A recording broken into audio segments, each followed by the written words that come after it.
Buckle up, America, because we're talking tariffs. This isn't just any tariff, it's a game changer that sent shockwaves through the entire auto industry. In 2018, President Trump dropped a bombshell on the auto industry, a 25% tariff on imported cars. This move was unprecedented and left many industry experts and consumers alike scratching their heads. This was huge news, like finding out your car payment just went up by a quarter. Huge. Imagine budgeting for a car and suddenly having to pay significantly more. It was a financial jolt for many. The goal? To protect American jobs and boost domestic car manufacturing. The idea was to make imported cars more expensive, encouraging consumers to buy American-made vehicles instead. The reality? It was a lot more complicated than that. The auto industry is a global network, and tariffs can have ripple effects that are hard to predict. Many American car manufacturers rely on imported parts, so the costs could trickle down to them as well. This tariff wasn't just about cars. It was a shot fired in a global trade war. The stakes were high, and the implications went far beyond the auto industry. It was a bold move in a complex international chess game. Trump argued that countries like China and Japan were playing unfair, flooding the US market with cheap cars and hurting American workers. He believed that these tariffs would level the playing field and give American manufacturers a fighting chance. But critics warned that this tariff would backfire, raising prices for consumers and sparking retaliation from other countries. They feared a domino effect that could lead to higher costs across various sectors, not just automobiles. The debate was fierce, with strong arguments on both sides. Economists were divided. Some saw it as a necessary step to protect American interests, while others viewed it as a dangerous gamble that could destabilize the economy. News outlets were abuzz with opinions, and the public was left to wonder what the future held. For the average American, the impact was immediate and personal. Families had to reconsider their budgets, and car dealerships saw a shift in customer behavior. The tariff debate wasn't just a political issue, it was a kitchen table issue affecting everyday lives. As the dust settled, the long-term effects of the tariff were still unfolding. Would it ultimately benefit American workers and industries, or would it lead to unintended consequences? Only time would tell, but one thing was certain: the tariff bomb had dropped, and its impact was being felt far and wide. Remember that trade war we mentioned? Yeah, this tariff poured gasoline on that fire. See, tariffs are like a game of economic chicken. One country raises taxes on imports, then another country retaliates, and before you know it, everyone's economy is in the ditch. The European Union, Canada, and Mexico, some of our biggest trading partners, were not happy about this tariff. They threatened to slap tariffs on American goods like bourbon, motorcycles, and even orange juice.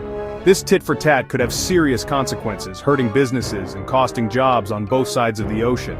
So while the Trump administration talked tough, a lot of people were worried about the fallout. So the big question is, did this tariff actually help American car companies? The answer, as with most things in life, is complicated. Some argued that this tariff would create a boom for American car makers like Ford, GM, and Chrysler. With foreign cars more expensive, surely Americans would buy American, right? Well, not necessarily. See, a lot of foreign cars are actually built in the US by American workers. And American car companies rely on parts from all over the world. So, this tariff could actually hurt them by disrupting their supply chains and making their cars more expensive to build. The reaction from the rest of the world was swift and predictable. They weren't going to take this lying down. Countries around the globe, from economic powerhouses to smaller nations, began to strategize their responses.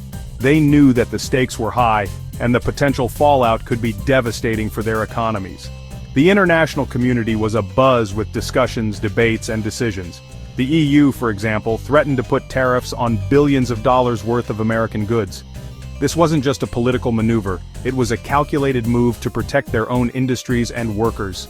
European leaders held emergency meetings, trying to find a balance between standing up to the new policies and protecting their own economic interests. The ripple effects of these decisions were felt far and wide. This created a lot of uncertainty for businesses. Companies that had long relied on stable trade relationships suddenly found themselves in a precarious position. Business owners and executives were left scrambling, trying to predict the next move and how it would impact their operations. The uncertainty was palpable, and it began to seep into every aspect of the business world. Imagine being a farmer who relies on exporting soybeans to China. For years, these farmers had built their livelihoods on the back of these exports. They had invested in equipment, land, and labor, all based on the assumption that their products would find a market overseas. Now, with the threat of tariffs and trade barriers, their future seemed uncertain. The anxiety was not just about the immediate impact, but also about the long-term viability of their farms, or a factory owner who depends on parts from Mexico. These parts were the lifeblood of their production lines, and any disruption could spell disaster. Factory owners were faced with tough decisions. Should they try to find new suppliers, potentially at a higher cost, or should they risk delays and shortages? The uncertainty was a heavy burden, and it was one that many felt ill-equipped to handle. Suddenly, your entire livelihood is at risk because of a trade war you had no control over. Small business owners, factory workers, and farmers alike were caught in the crossfire. They had no say in the policies being enacted, yet they were the ones bearing the brunt of the consequences. The sense of helplessness was overwhelming, and it was compounded by the fear of what the future might hold.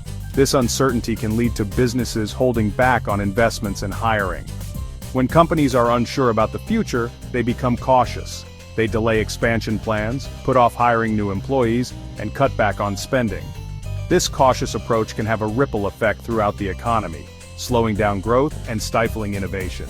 The fear of the unknown can be a powerful deterrent, and it can lead to a cycle of stagnation, which can slow down the entire economy.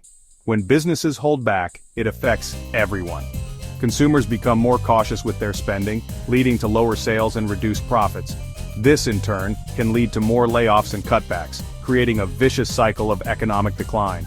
The impact of a trade war is far-reaching, and it can take years to fully recover from the damage. So even if the tariffs were intended to help American workers, the reality is often more complex. While some industries might benefit in the short term, others could suffer long-term consequences. The interconnected nature of the global economy means that actions taken in one part of the world can have unforeseen repercussions elsewhere. It's a delicate balance, and one that requires careful consideration and planning.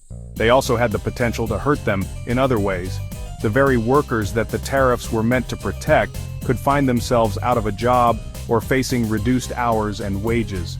Families across the country could feel the pinch, struggling to make ends meet in an increasingly uncertain economic landscape. The human cost of these policies is often overlooked, but it is very real and very significant. Section 5. The price you pay. Here's the thing about tariffs. They're basically taxes. Taxes that you, the consumer, end up paying. Think about it, when a car company has to pay more to import a car, they're going to pass that cost on to you, the buyer. Experts estimated that this 25% tariff could add thousands of dollars to the price of a new car, both foreign and domestic. And it's not just new cars, used car prices could go up too. So, that dream car you've been saving up for?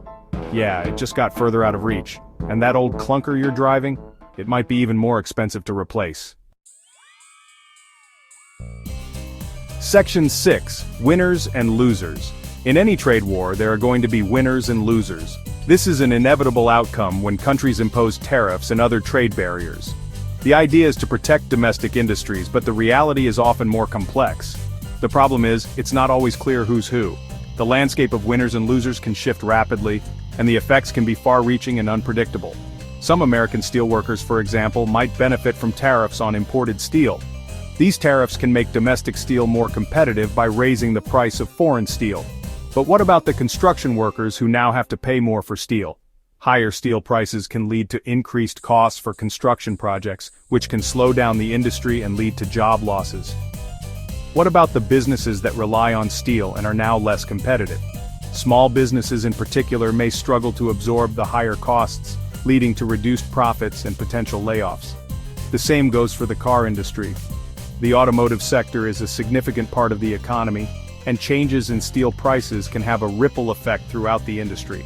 While some American car manufacturers might see a short-term boost from reduced competition, the long-term effects are less certain. Higher costs for materials can lead to higher prices for consumers, which can reduce demand. Others, especially those who rely heavily on imported parts, could be hurt. The global supply chain is intricate, and disruptions can lead to delays and increased costs. And let's not forget about the millions of Americans who work for foreign car companies in the U.S. These companies often rely on a mix of domestic and imported parts, and tariffs can disrupt their operations. Their jobs would be at risk too. Trade wars create a complex web of consequences affecting not just the targeted industries but the broader economy as well. It's a delicate balance and the stakes are high for everyone involved. Section 7. The Art of the Trade Deal. The Trump administration argued that these tariffs were a negotiating tactic, a way to pressure other countries to make trade deals that were more favorable to the U.S. They called it the art of the deal. But critics argued that this strategy was backfiring, alienating allies and damaging the global trading system that the U.S. had worked so hard to build. They pointed out that there are more effective ways to address trade imbalances, like negotiating new agreements or working within the existing framework of the World Trade Organization. Section 8. A wrench in the global economy. Trade wars have consequences, and not just for the countries involved. When two of the world's biggest economies, like the US and China, start slapping tariffs on each other's goods, it sends shockwaves through the global economy. Businesses become more cautious, investment slows down, and growth can stall. This uncertainty can lead to job losses, not just in the US and China, but in countries all over the world. So, while the Trump administration focused on the supposed benefits of tariffs, others worried about the potential for collateral damage. Section 9. The road ahead. As of 2025, the situation with these tariffs is still evolving. Some tariffs have been lifted, others remain in place, and new trade deals have been negotiated. The long-term impact on the U.S. economy and the global economy as a whole is still uncertain. What is clear is that tariffs are a complex issue with no easy answers.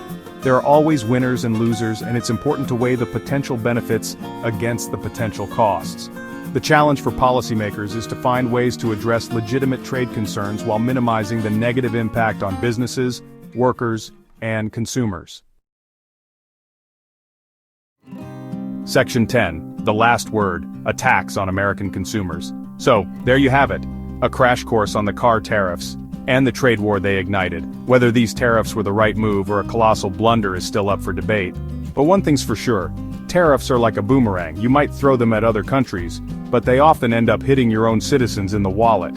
And in this case, it's the American consumer who's left holding the bill. And that's the real takeaway here. Trade wars might make for good headlines, but they rarely lead to good outcomes for everyday people. If you enjoyed the video, please hit that subscribe button and consider joining the channel. Your support helps our team grow and bring you even more great content. Check out the links below for awesome tools, software, and other resources we personally recommend. Your clicks help support the channel at no extra cost to you. Thanks for watching and being part of the journey.